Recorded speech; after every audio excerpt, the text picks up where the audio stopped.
Suatu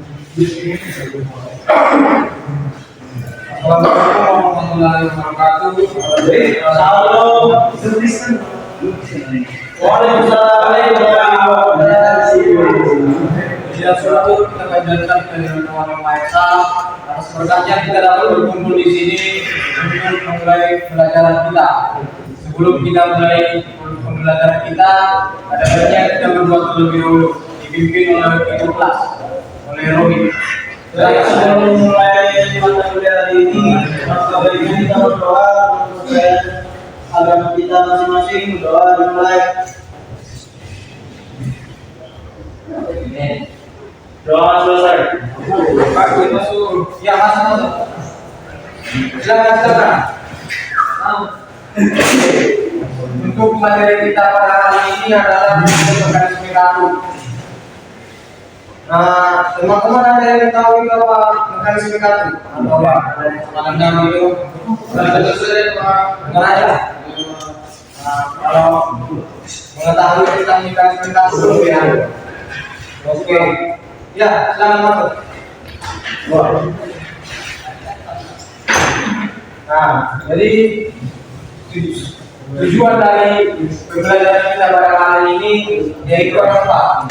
Yang pertama adalah memahami sistem mekanisme kartu. Jadi kalian harus bisa memahami setelah saya nanti menerangkan tentang mekanisme kartu. Yang kedua, mengetahui fungsi mekanisme kartu. Yang ketiga, mengetahui komponen pada mekanisme kartu. Nah, jadi jenis-jenis dari komponen ini nanti kalian harus tahu setelah saya menerangkan materi ini. Nah, yang terakhir itu memahami jenis-jenis mekanisme kartu. Selanjutnya, indikator dari sistem mekanisme kartu ini ada 4. Yang pertama, kalian harus dapat menjelaskan apa itu sistem mekanisme kartu setelah saya menerangkan materi ini. Yang kedua, kalian harus dapat menjelaskan fungsi dari mekanisme kartu. Yang ketiga, dapat menjelaskan apa saja komponen-komponen pada mekanisme kartu. Dan kalian harus dapat menjelaskan prinsip kerja dari sistem mekanisme kartu tersebut. Nah, untuk outline-nya itu ada 4. Apa sih mekanisme kartu? Apa sih fungsi mekanisme kartu? Dan apa saja komponen-komponen pada mekanisme kartu? Dan yang terakhir, apa saja jenis mekanisme kartu? Nah, di sini kita akan membahas tentang 4 dari organ tersebut. Nah, yang pertama itu adalah pendahuluan.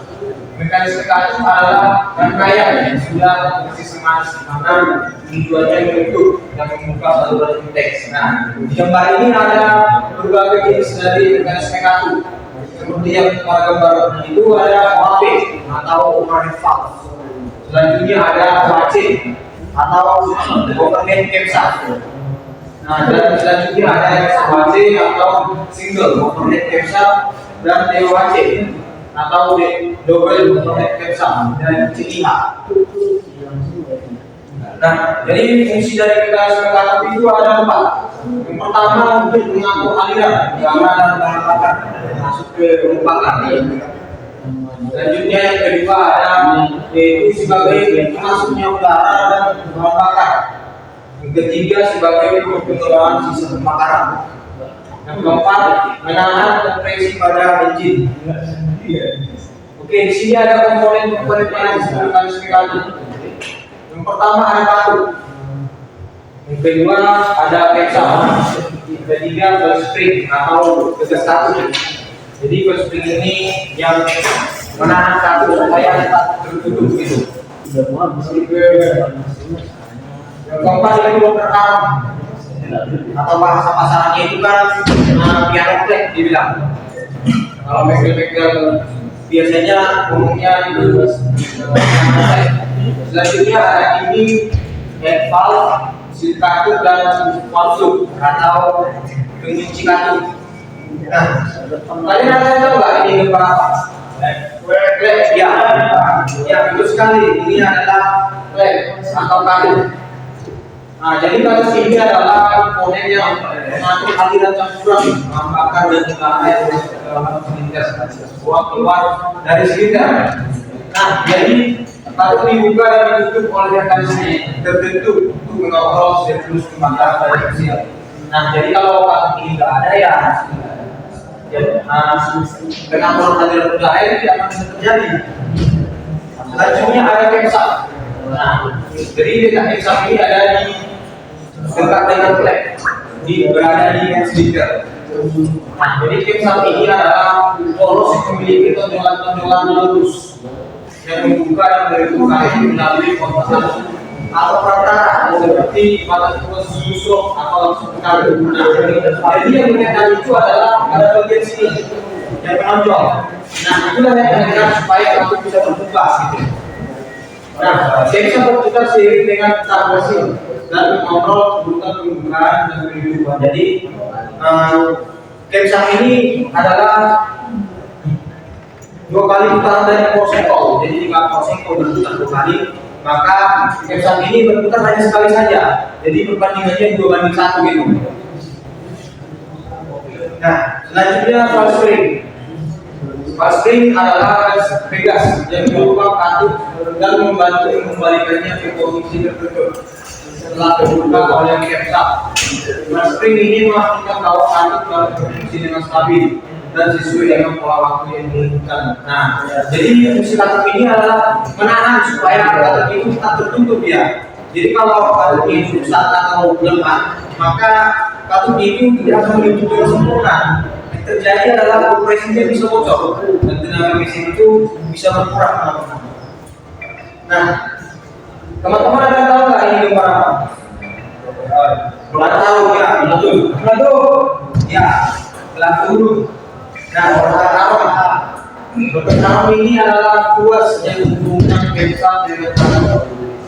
Nah, jadi kalau nomor harap ini biasanya pada mekanisme katup SOHC.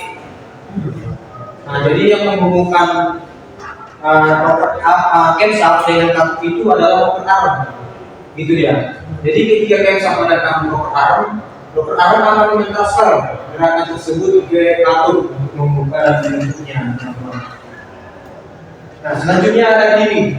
Nah, rantai timing adalah rantai yang menghubungkan crankshaft atau porsengkol dengan kemsa. Nah, jadi fungsinya adalah menjaga sinkronisasi yang tepat antara perputaran porsengkol dengan kemsa sehingga katup dapat diatur dengan benar. Nah, untuk timing ini ada 3 jenis. Yang pertama itu ada timing chain yang menggunakan rantai. Selanjutnya ada yang menggunakan timing gear. Nah, kalau timing gear ini biasanya diaplikasikan pada mobil-mobil diesel atau diesel yang besar, seperti yang truk itu biasanya menggunakan mekanisme katup yang tipe gear. Selanjutnya ada yang timing E itu menggunakan timing belt. Contohnya itu minibus. Misalnya Toyota bisa Innova diesel itu menggunakan timing belt. Selanjutnya 300 juga menggunakan timing belt. Nah, selanjutnya ada head valve. Head valve mungkin merujuk pada kepala silinder atau silinder yang merupakan bagian dari silinder di blok mesin di dalam kepala silinder.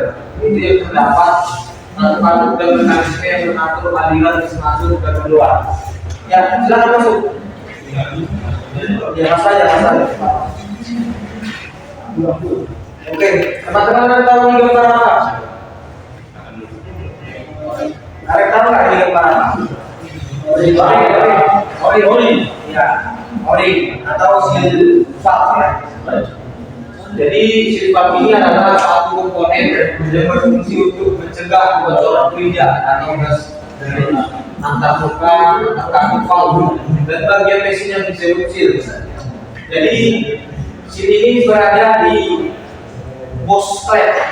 Jadi fungsinya itu untuk mencegah oli yang ada di silinder supaya tidak masuk ke lompatan melalui celah-celah katup tersebut.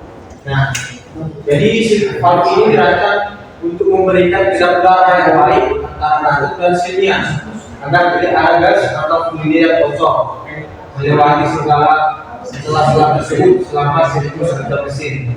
Jadi valve ini sangat penting untuk memastikan efisiensi pembakaran dan kinerja mesin yang optimal. Jadi kalau teman-teman kalau pagi-pagi itu menyukai mesin, tiba-tiba mesin itu merasa, tapi hanya sekitar 2 menit sampai 5 menit. Nah, jadi yang rusak itu biasanya itu sistemnya sudah aus itu. Selanjutnya ada valve. Nah, valve ini adalah satu perangkat yang menggunakan untuk mengunci posisi kartu pada waktu tertentu. Nah, terutama pada fase pemakaran di dalam sumber mesin. Posisi kartu yang tepat sangat penting untuk menjaga sinkronisasi antara kasus dengan dan gerakan pistol. Untuk ukuran ini, valve ini sangat kecil. Jadi ini sangat rawan sekali bilang. Nah, fungsinya itu untuk mengunci kartu dengan perkataan tersebut. Jadi kalau valve ini tidak ada, berarti kartunya itu tidak akan bisa terkunci dan tidak akan bisa ditahan oleh tugas kartu. Nah, sampai di sini ada pertanyaan sebelum saya mulai materinya. Ada ya? Oke. Selanjutnya ada jenis-jenis mekanisme kartu. Di sini ada 8 ya. Pertama itu ada VL, variable function. Selanjutnya VTP atau variable function active control. Nah, selanjutnya ada MAV atau overhead valve, OAC overhead capsat, SOAC single overhead capsat. Selanjutnya ada DOAC atau double overhead valve. Selanjutnya ada VVA, variable valve expansion. Selanjutnya ada CPL, variable valve dimming, dan kita akan membahasnya. Yang pertama itu ada OAV. Nah, overhead valve seperti yang pada gambar ya. Jadi OAV ini menggunakan batas luas atau push-stop operasikan kasus dalam silinder. Nah, untuk kuatnya itu ada ini, dia 2. Ini untuk in dan ini untuk exhaust. Nah, jadi dia tidak menggunakan teknik untuk sistem mekanisme kartunya. Nah, jadi bersamanya bisa terlihat 3 garis mesin. Itu sederhana, tetapi yang memberikan posisi yang baik pada kecepatan rendah. Jadi untuk sistem mekanisme kartu OHP ini biasanya diaplikasikan pada mesin bangunan. Contohnya itu mesin tepung yang kecil ya, mesin itu dia menggunakan sistem mekanisme kartu OHP. Selanjutnya ada mesin dompet, dia menggunakan mekanisme kartu OHP. Nah, kelebihannya apa? Dia bisa mampu memberikan torsi pada kecepatan rendah. Nah, tetapi di balik kelebihannya itu dia memiliki kekurangan. Dia tidak bisa RPM-nya tidak bisa tinggi ya, jadi tidak bisa dikatakan itu. Jadi dia tidak bisa berharap untuk kecepatan tinggi pada motor tersebut. Nah, selanjutnya ada OHC, overhead capsat. Nah, OHC ini memiliki capsat yang ditempatkan di dalam kepala silinder. Ini mengurangi inersia dan keadaan mesin karena kartu dapat dioperasikan secara langsung oleh capsat. Nah, nanti kalau OHC ini ya, OHC ini tidak menggunakan motor. Prinsipnya hampir sama dengan yang di OHC, tapi yang OHC ini hanya menggunakan satu capsat saja untuk mengoperasikan mekanisme kartunya. Dan ini biasanya diaplikasikan pada mobil kijang mixer. Dan 300 juga menggunakan ini buat kijang mixer, dan mobil Mitsubishi juga menggunakan OHC. Nah, selanjutnya ada SOHC atau single overhead capsat. Nah, SOHC ini memiliki satu capsat yang mengoperasikan seluruh kartu pada satu max silinder. Meskipun lebih sederhana dan ringan dibandingkan dengan OHC ya. Jadi SOHC ini mungkin kurang efisien pada mesin masing-masing. Nah, untuk SOHC ini biasanya diaplikasikan pada mesin-mesin listrik seperti itu Honda Supra, Sportima, Honda Vario itu menggunakan sistem mekanisme kartu SOHC. Itu dia. Oke, keempat itu adalah DOHC atau double overhead capsat. DOHC memiliki 2 capsat ya. Pertama itu ada sini, capsat yang pertama dan capsat yang kedua. Itu dia. Satu untuk setiap back silinder ini memberikan kontrol yang lebih ya. Presisi dan atas satu meningkatkan kinerja mesin, terutama pada kecepatan yang tinggi. Nah, jadi ini kan untuk website ini dibagi untuk yang ini dan Excel. Jadi untuk mengatur yang ini itu hanya satu website saja, dan untuk yang Excel itu satu saja. Jadi dia dibagi. Dan ini biasanya sudah diaplikasikan pada mobil-mobil pada umumnya, contohnya Toyota Avanza, terus di jalur bensin, jalur bensin, dan 733 Honda itu juga sudah menerapkan sistem DOHC karena memiliki efisiensi yang sangat maksimal gitu. Selanjutnya ada yang namanya VPA. Nah, atau variabel power expression. Ini biasanya menunjukkan perkembangan variabel dari waktu dan transformasi pada tahun. Ini membantu meningkatkan efisiensi mesin pada berbagai kecepatan dan kondisi operasional. Jadi cara kerja VPA ini waktu pembukaan kartu itu jadi lebih lama. Contohnya, biasanya kan pembukaan kartu 0,1 detik sekian, 0,1 detik. Jadi kalau dia menggunakan VPA, bisa saja dia pembukaan kartunya sampai 0,3 detik sampai 0,4 detik gitu kan. Pada TTP rendah. Itu ya. Jadi jika kendalanya yang kencang itu kan, pada Yamaha itu dari aplikasi ke VPA. Contohnya Yamaha WR. Yamaha RX dan Yamaha Air juga sudah mengaplikasikan mekanisme VPA ini. Oke, selanjutnya ada PVT atau variable optimis. PVT memungkinkan penyesuaian waktu bukan kamu untuk mengoptimalkan efisiensi pada berbagai kondisi. Ini dapat meningkatkan torsi pada kecepatan rendah dan efisiensi membakar pada kecepatan tinggi. Cara kerja dari PVT ini yaitu lebih mendahulukan pembukaan kartu pada RPM tinggi. Jadi kalau para mesin itu kan dia lebih cepat dia melakukan kartu kan. Jadi ini biasanya diaplikasikan pada mobil Toyota. Toyota selalu menerapkan mekanisme kartu PVT yang pada mobil mesinnya. Contohnya Toyota Avanza, Toyota Innova, semua motor mobil produk Toyota itu selalu menerapkan mekanisme kartu PVT. Dan perlu kita ketahui kalau PVT ini tidak bisa diaplikasikan pada motor diesel. Kenapa? Karena kalau motor diesel itu kan pistonnya itu sama kartunya itu bisa besar. Jadi kalau diaplikasikan pada motor diesel, maka bisa saja kartunya itu akan bertabrakan dengan pistonnya, maka akan rusak gitu. Jadi tidak bisa diaplikasikan pada motor diesel. Nah, 7 itu ada VPL. Variabel fault line. Nah, VPL ini memungkinkan peraturan variabel dari tinggi bukan kartu untuk mengoptimalkan aliran udara ke dalam silinder. Ini dapat meningkatkan efisiensi kerja pada berbagai kondisi. Nah, seperti yang ada pada gambar hasil. Ini fungsinya itu untuk membuka kartu lebih dalam. Untuk membuka kartu lebih dalam. Jadi kalau barangkali itu masa ini biasanya diaplikasikan oleh mobil Eropa. Ini sudah menerapkan mekanisme kartu di tingkat tersebut. Nah, selanjutnya ada VTEC atau variable complex timing and live electronic control. Nah, jadi sistem mekanisme kartunya itu dioperasikan ya, dibantu dengan menggunakan sistem elektronik. Nah, jadi ini dikembangkan oleh Honda. Jadi VTEC ini adalah dia hanya di ya, mobil Honda selalu menerapkan mekanisme kartu di VTEC ini dan tidak diterapkan oleh produk-produk lain.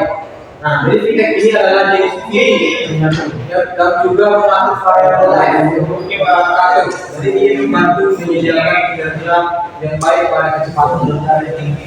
Nah, ini kan tadi dia ya untuk pembukaan kartunya lebih lama ya. Dan ini pembukaan kartu yang lebih cepat, lebih dahulu. Dan untuk VTEC ini pembukaan kartunya lebih dalam. Dan untuk VTEC ini hampir sama dengan VVT, tapi ini dikontrol dengan sistem elektronik, gitu ya. Nah, untuk kesimpulannya, sistem mekanisme kartu ini memainkan peran integral dalam kinerja dan efisiensi pada mesin. Jadi inovasi akan terus menerus dalam desain dan teknologi mekanisme kabel untuk membantu mengoptimalkan performa mesin, meningkatkan efisiensi bahan bakar dan memenuhi berbagai kebutuhan pengemudi dan produsen kendaraan. Nah, sebelum kita mengakhiri pelajaran kita, apakah ada yang ingin bertanya?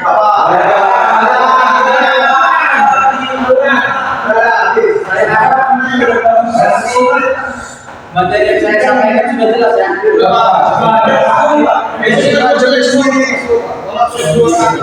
Sampai di sini materi hari ini dan akan kita lanjutkan di pertemuan berikutnya dengan materi yang berbeda.